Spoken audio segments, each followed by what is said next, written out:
Hello everyone, this is Korani and this presentation for the seminar of this semester. And in this presentation, I'm gonna talk about breast cancer diagnostic tool using deep feed-forward neural network and the mother tree optimization algorithm. The presentation is organized as follow. We are going to give a brief introduction and we are going to talk about the proposed breast cancer diagnostic system. The proposed breast cancer diagnostic system consists of two parts, the deep feed-forward neural network and the optimizer. So in the third section, we're going to talk about the proposed structure for deep feed-forward neural network, and we are going to talk about the optimizer. So we have in this presentation three optimizers. So we are going to talk about mother tree optimization algorithm that has been proposed by myself and Dr. Mawhoub in 2019, and particle swarm optimization, which has been proposed by Kennedy in 1995. Then the fifth section is about experimentation, and we will finish the presentation by conclusion of some future work. So we all know that cancer is represents the second highest cause of death in the world, and if we detect the breast cancer, that might give the doctors the opportunity to initiate an effective treatment method. In addition, we have several kinds of cancer classifications. However, the most important one is the binary one, benign or malignant. And the automatic diagnostic classifier have been used to diagnose breast cancer at an early stages. So the second section is about the proposed breast cancer diagnostic system. As we just mentioned, that we have two parts, the deep feed-forward neural network and swarm intelligence or nature-inspired algorithms. So actually, this system is working from the optimizer, sending the solution, the candidate solutions to the network, that the neural network. Each candidate solution has all the weights that neural network needs. Then after we calculate the mean square error to evaluate the network that we have, then we will pass the mean square error to the optimizer as a fitness value for each candidate solution, and then the optimizer will update the position and then will give it back to the neural network, and this process will be repeated until we get the performance that we are looking for or any stopping criteria. So to evaluate this system, actually we have used in this presentation Wisconsin breast cancer dataset. This dataset is collecting from a test called fine needle aspiration test, and it has 699 record, 458 benign and 241 malignant. And each record in the dataset has 12 attributes. The first one is the sample number, which is not important, so we eliminate this attribute. And the rest, which is 10 attributes, one of them is the class attribute, 2 for benign and 4 for malignant. So this is actually to give deep understanding about the distribution of each attribute in the dataset. Like we can see from the figure that it is like homogeneously distributed, like for each attribute. So the third section is about the deep feed-forward neural network. Actually, the deep feed-forward neural network is like consists of one input layer, one output layer, and in between hidden layers more than two. So, and each layer consists of some neurons. So this is the neuron here. The neuron has the input for each neuron and the weights associated with each input. And we have activation function. So the activation function is the sigmoid one that we have used in this project. Then we will produce the output. We limit the weights in range between -4 and 4.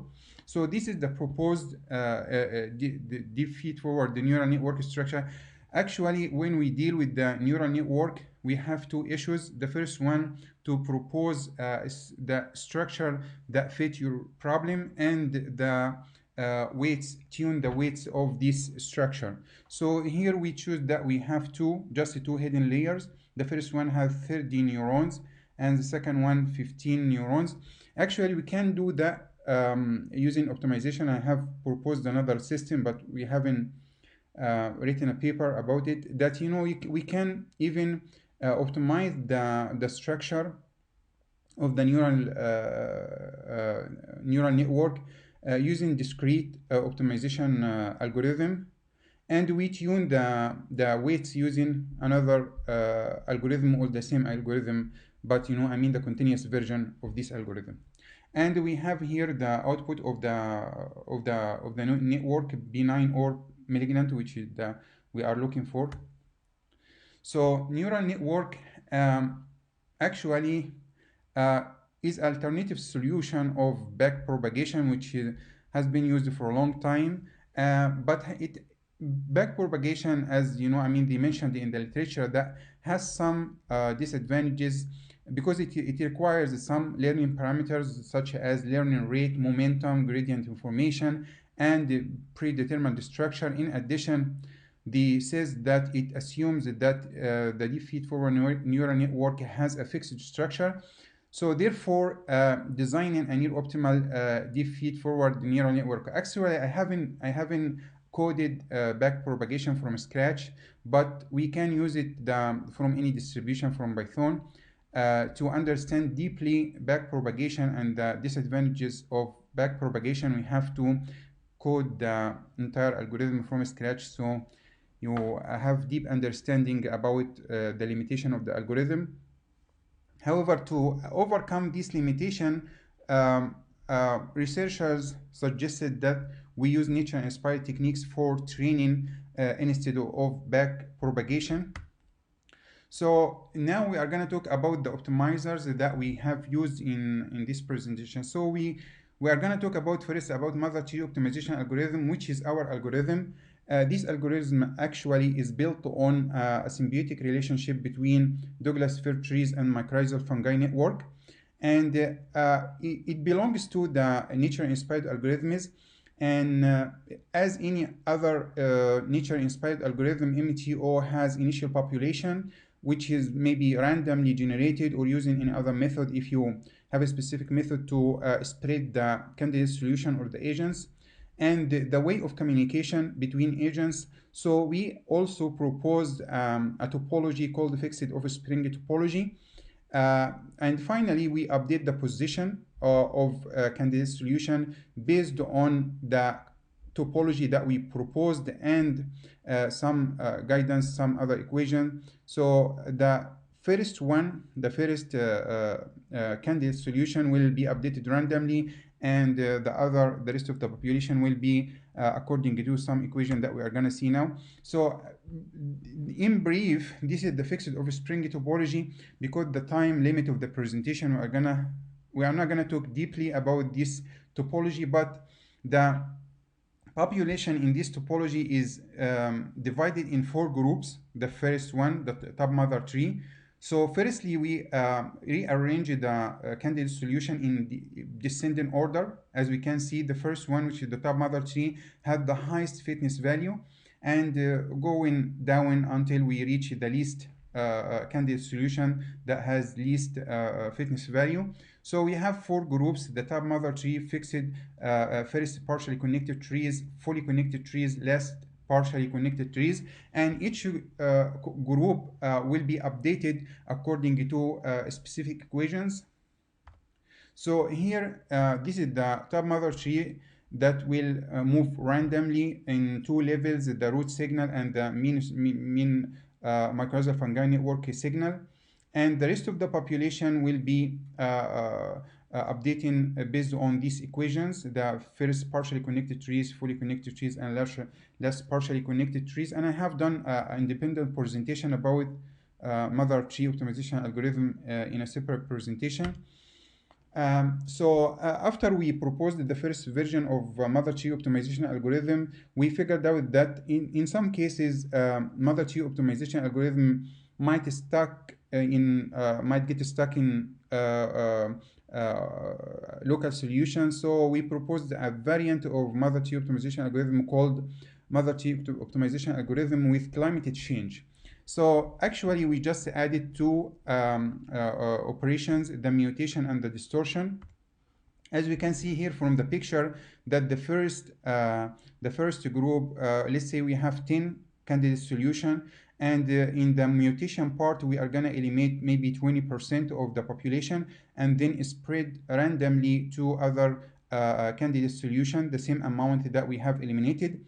And in the distortion operation, we are gonna distort or deviate the rest of the population to different places. As we can see here, this is the two candidate solution that we have spread randomly, and the rest of the population is deviated from its original position. We did an extensive experiments until we figured out the distortion process has a significant effect on the performance of the algorithm.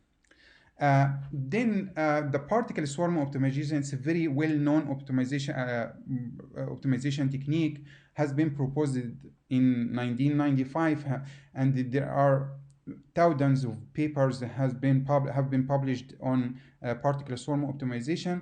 Actually, the main idea of particle swarm optimization that the candidate solution is updating the position based on the personal best position and the global best position. So the experimentation here, first we cleaned the data. We have some missing data, but few records, maybe 7 or something like that. So we deleted these records and we normalized the input data to be in a specific range, and the output data is discretized to be 0 or 1. Then the data has been divided into 80% training data and 20% testing data. The training data has also divided to 60 training and 20 validating data. And we also implemented the cross-validation, tenfold cross-validation technique to avoid the bias. And the performance evaluation to evaluate the proposed model, we used the accuracy, the precision, the recall, the F1. So as we can see here, this is the equation for each one, the accuracy. So this is some of the papers that has been proposed on the same data set using different classifiers. This is what the first paper. We have done another paper which like extended of this paper on more data sets, and in addition we focused on the papers that has been published on neural network. This one has a mix of neural network and other classifiers. As we can see here, this is the accuracy that has been reported by other researchers, and the maximum that we see 99.69, which is very high accuracy for the model. And this is our result. So in the MTOCL achieved 100% accuracy on this data set, and PSO is 98.5. So and here the precision, the MTO achieved 100%, and for the recall the same, for the F1 score the same. So actually the main objective of this paper to evaluate the performance of also mother T optimization algorithm because it is a new algorithm, and we have implemented this algorithm to solve challenging problems to verify the efficiency and effectiveness of this technique. The conclusion we propose in this presentation: a high accuracy automatic diagnostic system using the feedforward neural network and 3 swarm intelligence on nature-inspired algorithms: particle swarm optimization, mother tree optimization algorithm, and mother tree optimization algorithm using climate change. The results that we have received are very promising, that our system can reach 100% precision when using the MTO technique. In addition, we achieved 100% accuracy using MTO-CL. We anticipate that patients can receive an instant diagnosis for breast cancer after performing the fine needle aspiration test using our proposed system. As a future work, we are planning to have more test cases to evaluate our proposed model, which we have done, but the paper under review now. We already implemented the same proposed model, but different structure, not the same. We propose another structure, the feedforward neural network structure, and we used the same 3 algorithms to solve the problem. Use our proposed nature-inspired algorithm in more neural network applications. Thank you very much, and any question?